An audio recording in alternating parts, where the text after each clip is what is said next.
పేతురు నువ్వు వెనకకు పో అన్నాడా, లేకపోతే ఏమన్నాడు? సాతానా అన్నాడు. సాతానా వెనకకు పో అన్నాడు. అంటే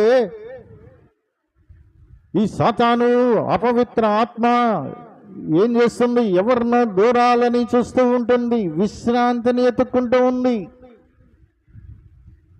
విశ్రాంతి కొరకు ఎదురు చూస్తూ ఉంది, ఆ మనసులో దూరాలని ప్రయత్నం చేస్తూ ఉంది.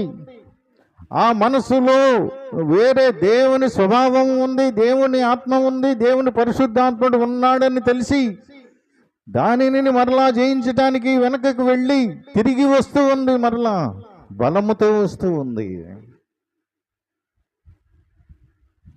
అందుకనే నువ్వు ఎప్పుడు దేవుని తట్టు తిరిగి ఉండాలి, ఎప్పుడు దేవుని ఆలయం వైపు ఉండాలి, ఎప్పుడు దేవుని సన్నిధిలోనే ఉండాలి, ఎప్పుడు దేవునిని గుర్తెరుగుతూనే జీవిస్తూ ఉండాలి, దైవ కార్యక్రమాల్లో పాలుపంపులు పొందుతూనే ఉండాలి. ఎక్కడ సంధిస్తామో వాడు లోపలికి వచ్చే పరిస్థితి. ఇది ప్రభువే చెప్తూ ఉన్నాడు. ఈ మాట ప్రభువు